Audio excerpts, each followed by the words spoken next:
আমার এই ভিডিওতে প্রথমে আমি সংক্ষিপ্তদের গড় নির্ণয়, মধ্যক নির্ণয় এবং প্রতিরূপ নির্ণয়টা সমাধান করব। এরপরে আমি আয়তলেখ অঙ্কন করা, বহুভুজ অঙ্কন করা এবং অজীব রেখা অঙ্কন করা খুব সহজভাবে আমি তুলে ধরার জন্য চেষ্টা করব। সবাই ভিডিওটি শেষ পর্যন্ত দেখার অনুরোধ রইল। আর এই পর্যায়ে আমরা করব সংক্ষিপ্ত পদ্ধতির গড় নির্ণয়। এই যে সারণী থেকে আমরা এখন সংক্ষিপ্ত পদ্ধতির গড় নির্ণয় করব। সংক্ষিপ্ত পদ্ধতির গড় নির্ণয়ের জন্য প্রথমে আমাকে মনে রাখতে হবে যে এখানে কি কি বিষয়বস্তু রয়েছে, যেমন শ্রেণীব্যাপ্তি, মধ্যমান, গণসংখ্যা, ধাপ বিচ্যুতি এবং FI/UI। এখানে দেখা যাচ্ছে মধ্যমানকে আমি XI ধরলাম, গণসংখ্যাকে FI, ধাপ বিচ্যুতিটিকে আমরা UI ধরলাম। সর্বশেষ FI/UI মানে হচ্ছে ধাপ বিচ্যুতির সাথে আমরা গণসংখ্যাটা গুণ করব। এরপরে আমাকে সূত্রটা মনে রাখতে হবে। আমরা গড়ের সূত্রটা দেখতে পাচ্ছি A plus summation FI/UI divide by N into H। তাহলে প্রথমে আমাকে যে কাজটা করতে হবে, এই যে আমরা এখানে দেখতে পাচ্ছি শ্রেণীব্যাপ্তি, মধ্যমান, গণসংখ্যা, ধাপ বিচ্যুতি এবং FI/UI। আমি প্রথমে ঘরগুলো সাজালাম। তাহলে ঘরের মধ্যে আমরা দেখতে পাচ্ছি শ্রেণীব্যাপ্তি, মধ্যমান, গণসংখ্যা, ধাপ বিচ্যুতি, FI/UI। তাহলে যেহেতু আমাদের সারণীতে শ্রেণীব্যাপ্তিগুলো দেওয়া আছে, আমি শ্রেণীব্যাপ্তিগুলো ক্রমান্বয়ে লিখলাম, যেমন 31 থেকে 40, 41 থেকে 50, 51 থেকে 60, 61 থেকে 70, 71 থেকে 80। এবং গণসংখ্যার ঘরে আমি এখান থেকে দেখে দেখে গণসংখ্যাগুলো বসালাম, এখানে যেভাবে আছে, যেমন 31 থেকে 40-এর মধ্যে গণসংখ্যা হচ্ছে 5, এরপরে 41 থেকে 50-এর মধ্যে 8, এভাবে 12, 9, 6 এগুলো আমরা তুলে ধরলাম। এখন এই শ্রেণী ব্যক্তি থেকে আমরা মধ্যমানটা নির্ণয় করব। তাহলে আমরা কিভাবে নির্ণয় করতে পারি শ্রেণী ব্যক্তি থেকে মধ্যমান? তাহলে এখানে যে শ্রেণী ব্যবধান আছে 31 থেকে 40, তাহলে এই শ্রেণী ব্যবধানকে যোগ করে আমরা 2 দিয়ে যদি ভাগ করি তাহলে আমাদের শ্রেণী মধ্যমানটা বের হয়ে যায়। তাহলে এই যে 31-এর সাথে আমরা যদি 40 যোগ করি কত পাই? 71। 71কে আমি যদি 2 দিয়ে ভাগ করি তাহলে আমার এখানে আসে 35.5। আচ্ছা, এরপরে আমরা 41-এর সাথে আমরা 50 যোগ করে 2 দিয়ে ভাগ করলে আমার আসবে কত? 45.5। আচ্ছা আচ্ছা, এক্ষেত্রে আমরা একটা কৌশল অবলম্বন করতে পারি যে আমরা বারবার যোগ করে 2 দিয়ে ভাগ করলে হয়তো আমার একটু সময়ের দরকার হতে পারে বা সময় সাপেক্ষ হতে পারে। সেক্ষেত্রে আমি বলবো যে এখানে যে ব্যবধান থাকে, যেমন এই যে 50 থেকে 40 চলে গেলে কত? 10। বা এখানে যে নিম্ন সংখ্যা আছে 41 থেকে যদি 31 চলে গেলে কত? 10। অর্থাৎ এখানে আমরা দেখতে পাচ্ছি শ্রেণী ব্যবধান হচ্ছে 10। এই যে একটা মধ্যমান যদি আমরা বের করি, পরবর্তী আমরা যদি ওই যে শ্রেণী ব্যবধান আছে এটা যোগ করে দিলেই কিন্তু আমরা মধ্যমানটা পেয়ে যাই। যেমন এই যে 35.5, আমাদের এখানে ব্যবধান দেখতেছি 10, এই যে 10 যোগ করলে কত হয়? 45.5। আমরা যদি 45.5-এর সাথে যদি 10 যোগ করি তাহলে আমাদের হয় কত? 55.5। এটার সাথে যদি আমরা 10 যোগ করি তাহলে কত হবে? 65.5। এটার সাথে 10 যোগ করলে কত হবে? 75.5। এক কথায় আমাদের মনে রাখতে হবে প্রথম যে শ্রেণী ব্যক্তিটা আছে এটা আমরা দুটোটা যোগ করে 2 দিয়ে ভাগ করে এটা বের করব। বের করার পরে এখানে যে ব্যবধানটা থাকবে, যেমন এখানে 10 আছে, এখানে হয়তো 5ও থাকতে পারে বা অন্য সংখ্যাও থাকতে পারে, অর্থাৎ ব্যবধানটা আমরা যদি যোগ করে দিই তাহলে দেখব যে আমরা মধ্যমানটা খুব সহজে বের হয়ে যাচ্ছে। এরপর আমরা বের করব ধাপ বিচ্যুতি। আমাদের ধাপ বিচ্যুতিটা যদি বের করতে যাই, ধাপ বিচ্যুতির একটা সূত্র আছে XI minus A divide by H। তো আমরা সূত্রের সাহায্যে কষ্ট করে বের করব না, এখানে একটা কৌশল আছে। কৌশলটা আমি বলবো যে একটু মনে রাখতে পারলে এই অঙ্কটা অনেক বেশি সহজ। ধাপ বিচ্যুতি নির্ণয়ের আগে আমাকে আনুমানিক গড়টা একটু ঠিক করতে হবে। আনুমানিক গড় মানে হচ্ছে এখানে যে কোনো সংখ্যাকে অর্থাৎ মধ্যমানকে আমি আনুমানিক গড় হিসেবে ধরে নিতে পারবো।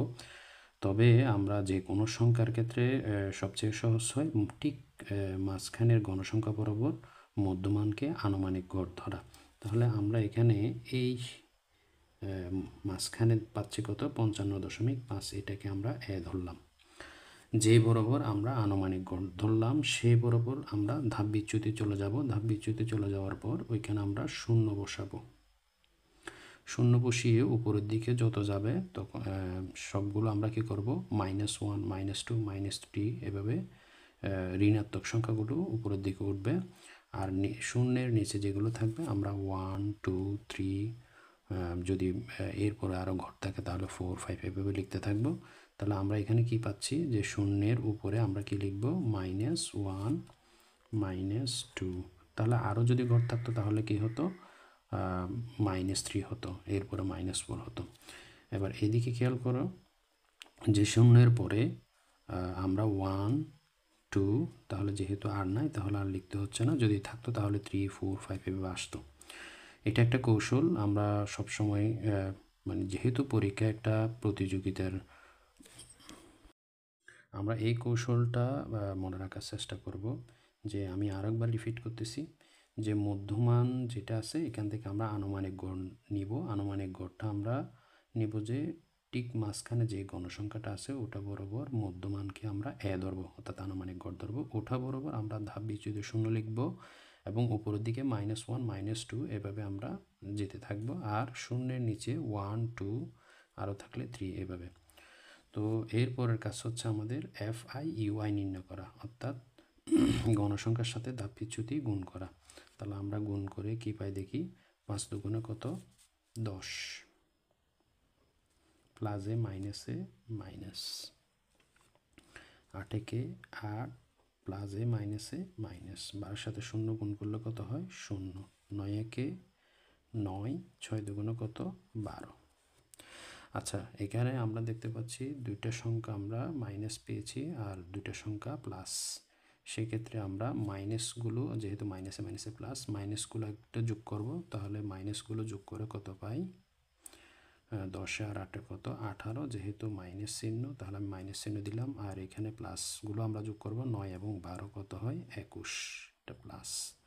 তাহলে এবার আমরা যোগ বিয়োগ করব। প্লাসে মাইনাসে কি হয়? মাইনাস। 21 থেকে 18 চলে গেলে কত? 3। যেহেতু এই সংখ্যাটা প্লাস, বড় সংখ্যাটা যেহেতু প্লাস, আমরা এটাকে প্লাস হিসেবে ধরে নিব। অর্থাৎ FI/UI থেকে আমরা কি বের করলাম? সামেশন FI/UI সমান আমরা কত পেলাম? এই যে 3। আর গণসংখ্যার সমষ্টিকে আমরা n সমান ধরে নিব। তাহলে এখানে 5 8 12 9 6 যোগ করলে আমরা কত পাই? 40।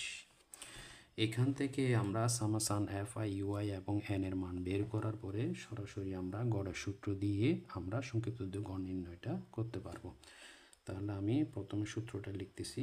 গড় x সমান a plus summation FI/UI divide by n into h। তাহলে এখানে আমরা এই যে আনুমানিক গড় যেটা আমরা ধরেছিলাম, এখানে কত? 55.5। আমরা এখানে এর জায়গায় এর মানটা বসাই দিই, 55.5 যোগ, আর সামেশন FI/UI সমান আমরা কত পেয়েছি? 3। এই 3টা বসালাম। n সমান কত পেয়েছি আমরা? 40। আর h হচ্ছে শ্রেণী ব্যবধান, যেটা আমরা পূর্ব আলোচনা করেছিলাম। এখানে শ্রেণী ব্যবধান কত? এই যে 50 থেকে 40 চলে গেলে কত হয়? 10, অথবা 60 থেকে 50 চলে গেলে কত? 10। নিম্নসীমা থেকেও যদি দেখি ঠিক আছে কিনা আমরা দেখতে পারি। যেমন 41 থেকে 31 চলে গেলে কত? 10, বা 51 থেকে 41 চলে গেলে 10। অর্থাৎ পরবর্তী সংখ্যা থেকে পূর্ববর্তী সংখ্যাটা বিয়োগ করলে কিন্তু আমরা শ্রেণী ব্যবধান বা শ্রেণী ব্যক্তি পেয়ে যাই। তাহলে h এর মান পাচ্ছি কত? 10। আচ্ছা, এখানে আমরা দেখতে পাচ্ছি 10 এর সাথে এই সংখ্যাটাকে 3 ভাগে 40 সংখ্যাটা গুণ আকারে আছে। তাহলে লবের সাথে আমরা লবটা গুণ করতে পারি। 3 10 কত হয়? 30। তাহলে 30 সংখ্যাকে আমরা 40 দিয়ে ভাগ করব। তাহলে 30 ভাগ 40 সমান কত পাচ্ছি আমরা? 0.75। তাহলে 55.5, এখানে কি চিহ্ন রয়েছে? যোগ, তাহলে কত? 0.75। তাহলে আমরা এখন যোগ করে দিব এটার সাথে। 55.5 সমান আমরা ফলাফল পেলাম কত? 56.25।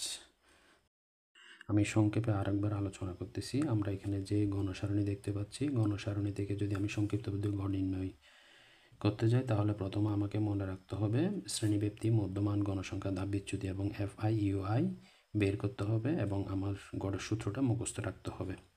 তাহলে প্রথমে আমি ঘরগুলো অঙ্কন করে শ্রেণীব্যাপ্তি, মধ্যমান, গণসংখ্যা, ধাপ বিচ্যুতি এবং FI/UI লিখলাম এবং শ্রেণীব্যাপ্তির জায়গায় আমরা শ্রেণীব্যাপ্তিগুলো লিখলাম এবং গণসংখ্যার জায়গায় গণসংখ্যাগুলো লিখলাম। শ্রেণীব্যক্তি থেকে আমরা মধ্যমানটা বের করলাম কিভাবে? আমরা জানি শ্রেণীব্যক্তি যোগ করে 2 দিয়ে যদি ভাগ করি তাহলে মধ্যমানটা বের হয়ে যায়। যেমন প্রত্যেকটা শ্রেণীব্যক্তি যদি আমরা একটার সাথে একটা যোগ করি তাহলে 2 দিয়ে ভাগ করলে কিন্তু এই সংখ্যাটা বের হয়ে যায়। তো এই ক্ষেত্রে আমি একটা কৌশল বলছি যে প্রথমটা আমরা বের করব, এরপরে এখানে ব্যবধান যেটা আছে ওই ব্যবধানটা যদি আমরা যোগ করে দিই তাহলে পরবর্তী মধ্যমানটা কিন্তু বের হয়ে যায়। যেমন 35.5, এখানে ব্যবধান আছে 10, তাহলে 10 যোগ করলে 45.5, এটার সাথে যদি 10 যোগ করি তাহলে 55.5, এটার সাথে যদি 10 যোগ করি 65.5। এভাবে আমরা মধ্যমানটা বের করলাম। এরপর আসতেছে ধাপ বিচ্যুতি। ধাপ বিচ্যুতিটা আমরা একটা কৌশলের সাহায্যে বের করব। এখানে সূত্র থাকলেও সেক্ষেত্রে আমাদের প্রথমে একটা আনুমানিক গড় ধরতে হবে। আমি বলছি এখানে গণসংখ্যার যেটা মাঝখানে আছে সে বরাবর মধ্যমান যেটা থাকবে সেটাকে আমি ধরলাম, অর্থাৎ আনুমানিক গড় ধরলাম। বরাবর আমি ধাপ বিচ্যুতিতে চলে গিয়ে ওইখানে আমরা শূন্য বসাবো, আর শূন্যের উপরের সংখ্যাগুলো -1, -2, -3 এভাবে লিখতে থাকবো যতটা শ্রেণী ব্যক্তি থাকবে, এবং শূন্যের নিচে আমরা 1, 2 যদি পরবর্তী থাকে তাহলে 3, 4 এভাবে লিখব। তাহলে যেহেতু এখানে আমাদের এখানে আছে শূন্যের পরে 2টা ঘর আছে, শ্রেণীব্যক্তি আছে, তাহলে -1, -2 লিখলাম, এবং এখানে আছে 2টা 1 এবং 2 লিখলাম। এর পরবর্তী কাজ হচ্ছে আমার FI UI, অর্থাৎ FI এর সাথে UI গুণ করা। তাহলে 5 দুগুণে 10, প্লাস মাইনাসে মাইনাস, 8 একে 8, -1, 12 সাথে 0 গুণ করলে 0, 9 একে 9, 6 দুগুণে কত? 12। এরপরে আমরা FI UI এর সমষ্টিটা বের করব। সমষ্টিটা বের করতে গেলে মাইনাসগুলো যোগ করলাম এবং প্লাসগুলো যোগ করলাম, একটার সাথে একটা আমরা যোগ বিয়োগ করলাম, অর্থাৎ প্লাসে মাইনাসে মাইনাস, 21 থেকে 18 চলে গেলে 3। তাহলে সান FI UI সমান আমরা কত পেলাম? 3। এদিকে আমরা গণসংখ্যার যোগফলটা বের করলাম, n সমান আমরা কত পাইছি? 40। এরপর আমরা সরাসরি সূত্রটা লিখব। সূত্র লেখার পর আমরা মান বসিয়ে গড়টা বের করব। তাহলে আমরা দেখতে পাচ্ছি a plus sum FI UI divide by n into h। এর জায়গায় আমরা এর মানটা বসিয়ে দিলাম, আর সান FI UI এর জায়গায় আমরা মানটা বসিয়ে দিলাম, n এর জায়গায় n এর মানটা, আর s হচ্ছে শ্রেণী ব্যবধান। শ্রেণী ব্যবধান আমরা পেয়েছি কত? 10, আমরা 10 বসালাম। তাহলে এখানে লবের সাথে আমরা লবটা গুণ করলাম, 3 10-এ কত পেলাম? 30, এবং 30কে 40 দিয়ে ভাগ করলে পাচ্ছি 0.75। আর দুইটাই যদি আমরা 55.5-এর সাথে যদি 0.75 যোগ করি তাহলে আমরা পাই 56.25। এখন আমরা মধ্যক নির্ণয় করব। মধ্যক নির্ণয় করার ক্ষেত্রে আমাকে প্রথমে শ্রেণীব্যক্তি, গণসংখ্যা এবং ক্রমযোজিত গণসংখ্যা বের করতে হবে। যেহেতু এখানে শ্রেণীব্যক্তি এবং গণসংখ্যাগুলো দেওয়া আছে, তাহলে আমি ঘরগুলো সাজিয়ে প্রথমে শ্রেণীব্যক্তিগুলো লিখলাম ক্রমান্বয়ে। এরপরে আমি গণসংখ্যার জায়গায় গণসংখ্যাগুলো এখান থেকে লিখলাম। এরপরে গণসংখ্যা থেকে আমাকে ক্রমযোজিত গণসংখ্যাগুলো বের করতে হবে। তাহলে আমি গণসংখ্যা থেকে ক্রমযোজিত গণসংখ্যাগুলো বের করি। প্রথমে এখানে কত আছে? 5। প্রথম সংখ্যাটা আমি লিখে দিলাম। 5-এর সাথে যদি আমি 8 যোগ করি তাহলে কত পাই? 5 আর 8-এ কত? 13। 13-এর সাথে যদি আমি 12 যোগ করি তাহলে কত পাই? 25। 25-এর সাথে যদি আমি 9 যোগ করি তাহলে কত পাবো আমি? 34। 34-এর সাথে যদি আমি 6 যোগ করি তাহলে কত পাবো? 40। অর্থাৎ গণসংখ্যা থেকে যদি ক্রমযোজিত গণসংখ্যা বের করি, প্রত্যেকবারে জড়িত সংখ্যার সাথে গণসংখ্যাটা যোগ করলে কিন্তু ক্রমযোজিত গণসংখ্যাটা বের হয়ে যায়। এরপরের কাজ হচ্ছে আমার গণসংখ্যার যোগফলটা বের করতে হবে। n সমান, এখানে যোগফল আসবে কত? সবগুলো যোগ করলে আসবে 40। আচ্ছা, এরপর হচ্ছে আমার এই যে সূত্র দিয়ে যদি আমি মধ্যকটা নির্ণয় করতে যাই তাহলে আমাকে প্রথমে যে কাজটা করতে হবে, মধ্যক শ্রেণী বের করতে হবে। মধ্যক শ্রেণী বের করার জন্য আমাকে এই যে n এর মান আমি কত পেলাম? 40। তাহলে এই যে 40টাকে আমাকে 2 দিয়ে ভাগ দিতে হবে, n ডিভাইডেড বাই 2 ভাগ n এর মান কত? 40, 2 দিয়ে ভাগ দিলে আমরা কত পাই? 20। তাহলে আমরা ঠিক মাঝখানের সংখ্যাটা, গণসংখ্যাটা আমরা পেলাম। এখন আমাকে দেখতে হবে এই যে 20 সংখ্যাটা কোন শ্রেণীর মধ্যে বিদ্যমান রয়েছে। তাহলে আমরা প্রথমে দেখি, এখানে ক্রমযোজিত গণসংখ্যার মাধ্যমে আমি কিন্তু নির্ণয় করতে পারবো। এখানে প্রথমে আছে 5, তার মানে 1 থেকে 5 পর্যন্ত, এবং 5-এর পরে হচ্ছে 6, 6 থেকে এখানে হচ্ছে 13, এই যে আমি এখানে লিখতেছি এই শ্রেণীতে রয়েছে 6 থেকে 13। আবার এরপরে হচ্ছে 13-র পরে হচ্ছে 14, তাহলে 14 থেকে এই শ্রেণীতে রয়েছে 14 থেকে 25। আমার মনে হয় আর বেশি যেতে হবে না, আমরা এই যে 20 সংখ্যাটা পেয়ে গেছি, যে 14 থেকে 25-এর মধ্যে কিন্তু এই 20 সংখ্যাটা বিদ্যমান রয়েছে।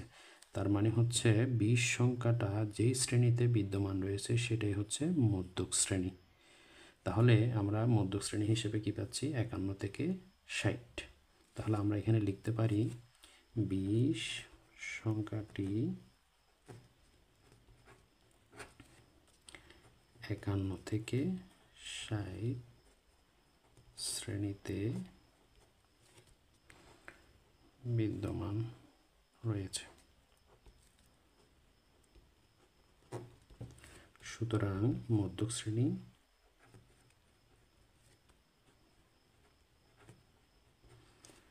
একান্ন থেকে 60। এরপর আমরা সরাসরি সূত্রে চলে যাব মধ্যক। তাহলে মধ্যকের সূত্র কি? L plus n divide by 2 minus FC into S divided by FM। তাহলে এখানে আমরা দেখতে পাচ্ছি যে সূত্রের মধ্যে L, তাহলে L মানে হচ্ছে কি? মধ্যক শ্রেণীর নিম্ন সংখ্যা। তাহলে আমরা এই যে মধ্যক শ্রেণী নির্ণয় করলাম 51 থেকে 60, তাহলে 51 থেকে 60-এর মধ্যে যেই সংখ্যাটা প্রথমে থাকে সেই সংখ্যাটাকে নিম্ন সীমা বলা হয়। তাহলে আমরা L এর মান পাচ্ছি কত? 51। এরপরে পাচ্ছি কত? n divide by 2। n divide by 2-র মানটা আমরা আগেই বের করছি, এখানে n ডিভাইড বাই 2-র মান হচ্ছে কত? 20। তাহলে n ডিভাইড বাই 2 সমান কত পেয়েছি আমরা? 20। এরপর হচ্ছে FC। FCটা হচ্ছে কি? যে আমরা এখানে মধ্যক শ্রেণী নির্ণয় করেছি, যে এই শ্রেণীটা আমি আরেকবার মার্ক করতেছি, এটা হচ্ছে মধ্যক শ্রেণী। এই যে মধ্যক শ্রেণীর যে পূর্বের যে যোজিত সংখ্যাটা আছে, এই যোজিত সংখ্যাটাকে আমরা FC ধরে নেব। আমি আবার বলতেছি, আমরা যে মধ্যক শ্রেণীটা নির্ণয় করছি, মধ্যক শ্রেণীটার পূর্বে যে যোজিত সংখ্যাটা থাকবে সেটাকে আমরা FC হিসেবে ধরব। তাহলে এই যে এটা হচ্ছে 13টা হচ্ছে FC। এরপর আসতেছে FM। FMটা হচ্ছে আমরা যে মধ্যক শ্রেণী পাচ্ছি, মধ্যক শ্রেণী বরাবর যেই গণসংখ্যাটা আছে এই গণসংখ্যাটাকে আমরা FM ধরব। এটা আমাদের সবসময় মনে রাখতে হবে যে প্রথমে আমরা কিন্তু মধ্যক শ্রেণীটা নির্ণয় করছি, মধ্যক শ্রেণী থেকেই মধ্যক শ্রেণীর নিম্ন সংখ্যাটা হচ্ছে L, মধ্যক শ্রেণীর পূর্ব যোজিত সংখ্যাটা হচ্ছে FC এবং মধ্যক শ্রেণীর গণসংখ্যাটা হচ্ছে FM। আচ্ছা, এরপর হচ্ছে S হচ্ছে শ্রেণী ব্যবধান। আমরা এখানে দেখতে পাচ্ছি শ্রেণী ব্যবধান কত আছে? 50 থেকে 40 অথবা 41 থেকে 31 চলে গেলে কত হয়? 10। তাহলে S এর মান আমরা এখানে লিখব FC সমান আমরা কত পেয়েছি? 13 এবং FM সমান আমরা কত পেয়েছি? 12 এবং S সমান আমরা কত পেয়েছি? 10। আচ্ছা, আমরা এখন মান বসিয়ে কিন্তু আমরা মধ্যকটা নির্ণয় করতে পারি। তাহলে L এর মান কত পেয়েছি আমরা? 51। n ডিভাইড বাই 2 সমান আমরা কত পেয়েছি? 20 বিয়োগ FC সমান আমরা কত পেয়েছি? 13 ইন্টু S সমান কত? 10, FM সমান কত? 12। এখানে আমি প্রত্যেকটা মান লিখলাম। S সমান পেলাম কত? 10, FM সমান পেলাম কত? 12, তারপরে FC সমান পেলাম কত? 13। এখানে প্রত্যেকটা মান, অর্থাৎ L এর জায়গায় L এর মান, n ডিভাইড বাই 2-র জায়গায় n ডিভাইড বাই 2 মান বসাইছি, আর FCর জায়গায় FCর মানটা বসালাম, S এর জায়গায় S এর মান। প্রত্যেকটা মান বসিয়ে আমরা কি পেলাম? যেমন এখানে 20 থেকে 13 চলে যাচ্ছে, 20 থেকে যদি 13 চলে যায় থাকে কত? 7। আর এদিকে যেহেতু এটার সাথে এটা লবের সাথে আমি লব গুণ করে দিলাম, 7 10-এ কত হয়? 70। 70-কে আমি যদি 12 দিয়ে ভাগ করি তাহলে কত আসে? 5.83। তাহলে এই যে আমি যে ফলাফলটা পেলাম এটার সাথে যদি আমি 51-র সাথে যোগ করি তাহলে আমি মধ্যকটা পেয়ে যাই। পুনরায় আরেকবার আলোচনা করতেছি। আমরা যদি শ্রেণী ব্যবধান থেকে যদি মধ্যক নির্ণয় করতে যাই, প্রথমে আমাকে শ্রেণী ব্যক্তি এবং গণসংখ্যা থেকে ক্রমযুক্ত গণসংখ্যা বের করতে হবে। এরপর আমার মধ্যকের সূত্রটা মুখস্থ রাখতে হবে। আমি এখানে প্রথমে ঘর করে শ্রেণীব্যক্তি এবং গণসংখ্যা এবং ক্রমযুক্ত গণসংখ্যাগুলো বের করলাম ক্রমান্বয়ে। তাহলে শ্রেণীব্যক্তি লিখলাম, গণসংখ্যা লিখলাম, গণসংখ্যা থেকে আমি ক্রমযুক্ত গণসংখ্যাগুলো বের করলাম। যেমন 5, 5-এর সাথে 8 যোগ করলে 13, 13-এর সাথে 12 যোগ করলে 25, 25-এর সাথে 9 যোগ করলে 34, 34-এর সাথে 6 যোগ করলে কত? 40। তাহলে আমরা ক্রমযুক্ত গণসংখ্যাগুলো পেলাম। এরপরে গণসংখ্যার যোগফলগুলো বের করব, যেটাকে আমরা n সমান লিখব। তাহলে সবগুলো যোগ করলে n সমান আমরা কত পাই? 40। এবং এই যে n এর মানটা পেলাম, n এর মানটাকে আমরা 2 দিয়ে ভাগ দিব, যাতে আমরা মধ্যক শ্রেণীটা নির্ণয় করতে পারি। তাহলে n সমান 40 লেখার পরে এই nটাকে আমি 2 দিয়ে ভাগ করলাম। তাহলে 2 দিয়ে n এর মান হচ্ছে 40, 40কে 2 দিয়ে ভাগ করলে আমরা কত পাই? 20। এখন এই 20 সংখ্যাটা কোন শ্রেণীতে বিদ্যমান রয়েছে? তাহলে এটা বের করতে গেলে আমাকে ক্রমযুক্ত গণসংখ্যার সাহায্য দরকার। তাহলে আমি ক্রমযুক্ত গণসংখ্যায় চলে গেলাম, দেখতেছি এখানে আছে 5। তাহলে 1 থেকে 5-এর মধ্যে কোনো 20 নাই। এরপরে দেখব 13, 13 মানে হচ্ছে এখানে 5-এর পরে 6, 6 থেকে 13, তাহলে 6 থেকে 13-এর মধ্যে কোনো 20 নাই। এরপরে দেখতেছি 13-এর পরে কত? 14, তাহলে 14 থেকে 25, 14 থেকে 25-এর মধ্যে কিন্তু 20 সংখ্যাটি বিদ্যমান। তার মানে হচ্ছে এই যে এই শ্রেণীটাই হচ্ছে মধ্যক শ্রেণী। তাহলে আমি এখানে লিখছি 20 সংখ্যাটি 51 থেকে 60 শ্রেণীতে বিদ্যমান রয়েছে, সুতরাং মধ্যক শ্রেণী হচ্ছে 51 থেকে 60। তাহলে এরপর আমরা সরাসরি সূত্রটা লিখব, L plus n/2 minus FC into S/FM। এখন এই যে আমরা মধ্যক শ্রেণীটা নির্ণয় করলাম, এখান থেকে আমরা সূত্রের মানগুলো আমরা বের করব। তাহলে প্রথমে দেখি যে আমরা L মানে হচ্ছে মধ্যক শ্রেণীর নিম্ন সংখ্যা। তাহলে এখানে আমরা মধ্যক শ্রেণীর নিম্ন সংখ্যা কত দেখতে পাচ্ছি? 51। তাহলে L সমান আমি 51 লিখলাম। এরপরে n/2, এটা তো আমি মান আগে বসিয়ে বের করছি, কত? n/2 হচ্ছে 20। এটা তারপর আমি আরেকবার লিখলাম। এরপরে হচ্ছে সূত্রের মধ্যে দেখতে পাচ্ছি FC মানে হচ্ছে এখানে মধ্যক শ্রেণী আছে, এই মধ্যক শ্রেণীর পূর্ব যোজিত সংখ্যা, অর্থাৎ মধ্যক শ্রেণী বরাবর আগের যে যোজিত সংখ্যাটা আছে সেটা হচ্ছে FC। তাহলে আমি FC সমান এখানে কত লিখলাম? 13। এরপরে হচ্ছে এখানে FM হচ্ছে মধ্যক শ্রেণী বরাবর যে গণসংখ্যাটা আছে সেটা হচ্ছে FM। আমি এখানে FM সমান কত পেলাম? 12।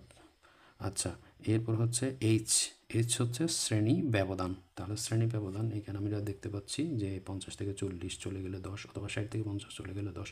এই যে শ্রেণী ব্যবধান আমরা কত পাচ্ছি? 10। এবার এই যে আমি মানগুলো সাজিয়ে লিখলাম, এই মান থেকে যদি আমি সূত্রের মধ্যে মানগুলো বসিয়ে দিলে কিন্তু আমরা উত্তরটা পেয়ে যাই। তাহলে L এর জায়গায় L এর মান বসালাম, এখানে প্রত্যেকটা মান সুন্দরভাবে সাজিয়ে বসিয়ে এরপরে প্রথম কাজটা কীভাবে করলাম? এই যে বিয়োগের কাজটা আগে করে ফেললাম। 20 থেকে 13, যেহেতু প্রথম বন্ধনী আছে, বিয়োগটা করার পরে এটার সাথে এটা গুণ করলাম, লবের সাথে লব গুণ করার পরে যেই সংখ্যাটা পাইছি আমি ভাগ করে যেই সংখ্যাটা পাইছি, যেহেতু এখানে প্লাস আছে, যোগ করে দিলাম। যোগ করার পরে আমরা মধ্যকের ফলাফলটা পেয়ে গেলাম। ধন্যবাদ সবাইকে। এখন আমরা নির্ণয় করব প্রসরক শ্রেণী। প্রসরক শ্রেণীর ক্ষেত্রে কোনো আলাদা ঘর অঙ্কন করার দরকার নাই, সরাসরি আমরা সূত্র দিয়ে প্রসরকটা নির্ণয় করতে পারবো। তাহলে প্রসরকের সূত্র আমরা দেখতে পাচ্ছি কি? L plus F1 divide by F1 plus F2 into S। তাহলে এই যে সূত্রের মানগুলো যদি আমি বের করতে যাই, প্রথমে আমাকে এখানে বের করতে হবে প্রসরক শ্রেণী।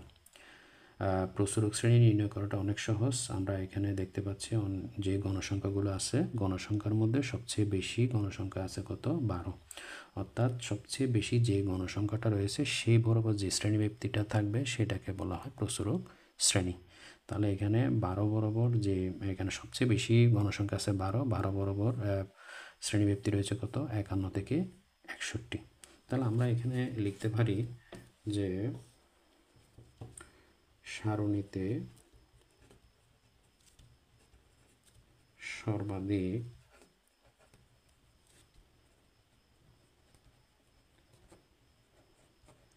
গণসংখ্যা রয়েছে 12। 12 সংখ্যাটি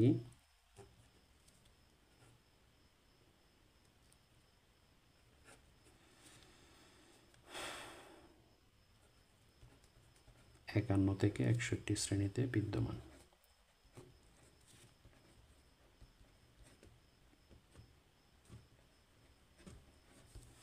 সুতরাং প্রসরক শ্রেণী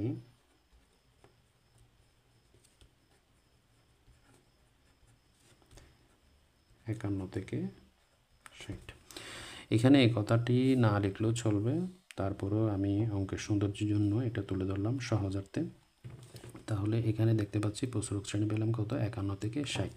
এই যে আমরা এল দেখতে পাচ্ছি, এল হচ্ছে প্রচুরক শ্রেণীর নিম্ন সংখ্যা। তাহলে এই যে আমরা প্রচুরক শ্রেণী পেলাম, এটা হচ্ছে নিম্ন সীমা, এটা হচ্ছে উচ্চ সীমা। তাহলে এল সমান আমরা কি জানলাম, এই যে আমরা নিম্ন সীমাটা ধরে নিব, তাহলে 51। এরপরে আমাকে বের করতে হবে F1 এবং F2। তাহলে F1 F2টা বের করাটা অনেক সহজ। এখানে আমরা যে সর্বাধিক যে গণসংখ্যাটা দেখতে পাচ্ছি, এই সর্বাধিক গণসংখ্যা থেকে পূর্বের গণসংখ্যাটা যদি আমি বিয়োগ করি তাহলে F1 এর মানটা পেয়ে যাই। তাহলে 12 থেকে আমরা কত বিয়োগ করব, 8। তাহলে বিয়োগ করে কত পাই, 4। এরপরে F2টা আমরা বের করব, যে গণসংখ্যা সর্বাধিক গণসংখ্যা রয়েছে, সর্বাধিক গণসংখ্যা থেকে পরবর্তী গণসংখ্যাটা বিয়োগ করলে কিন্তু আমরা F2-র মানটা পেয়ে যাই। তাহলে আমরা কত পাচ্ছি, 12 থেকে যদি 9 বিয়োগ করি তাহলে কত পাই, 3। এখানে এরপরে দেখতে পাচ্ছি এইচ মানে হচ্ছে শ্রেণী ব্যবধান। এইখানে শ্রেণী ব্যবধান কত, যেমন 41 থেকে 31 চলে গেলে বা 50 থেকে 40 চলে গেলে কত, 10। তাহলে এখানে পেলাম 10। এবার আমরা মান বসিয়ে প্রচুরকটা নির্ণয় করতে পারি। তাহলে এল সমান আমরা কত পেলাম, 51। F1 সমান আমরা কত পেলাম, 4। F1 এর জায়গায় আবার মান বসালাম 4 প্লাস F2-র জায়গায় কত পেলাম, 3 ইন্টু শ্রেণী ব্যবধান কত, 10। এরপর এখানে যোগ করে কত পাই, 7 আর 4 ইন্টু 10। তাহলে এই যে আমরা এখানে পাচ্ছি, এটার সাথে এটা গুণের সম্পর্ক, যেহেতু গুণের সম্পর্ক, লবের সাথে আমরা লবটা গুণ করব। তাহলে 4 10-এ কত পাই, 40। আর হরের মধ্যে আছে 47কে আমরা 7 দিয়ে ভাগ করলে কত পাই দেখি।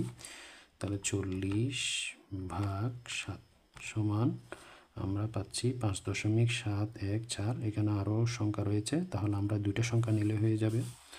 তাহলে আমরা লিখতে পারি 51 যোগ 5.71 যোগ করলে হয় 56.71 প্রায়।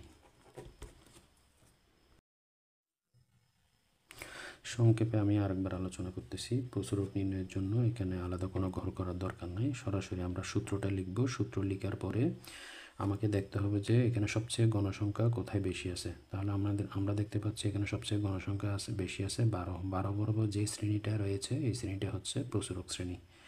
এই প্রচুরক শ্রেণী থেকে আমরা প্রচুরকের সূত্রের সাহায্যে আমরা প্রচুরকটা বের করব। তাহলে প্রচুরক শ্রেণী যেটা পেয়েছি, এই প্রচুরক শ্রেণীর যে নিম্ন সীমা আছে এটাকে আমরা এল সমান লিখব। এরপরে F1 মানে হচ্ছে প্রচুরক শ্রেণীর যে গণসংখ্যাটা আছে, এই গণসংখ্যা থেকে যদি এর আগের গণসংখ্যাটা বিয়োগ করি তাহলে আমরা F1 এর মান পেয়ে যাই, এবং প্রচুরক শ্রেণীর গণসংখ্যা থেকে যদি আমরা পরবর্তী গণসংখ্যাটা আমরা বিয়োগ করি তাহলে আমরা F2-র মান পেয়ে যাই। এরপর হচ্ছে এইচ হচ্ছে শ্রেণী ব্যবধান। আমরা এখানে শ্রেণী ব্যবধান দেখতে পাচ্ছি কত, 10, এবং মানগুলো বসিয়ে আমরা প্রচুরকটা নির্ণয় করে নিব।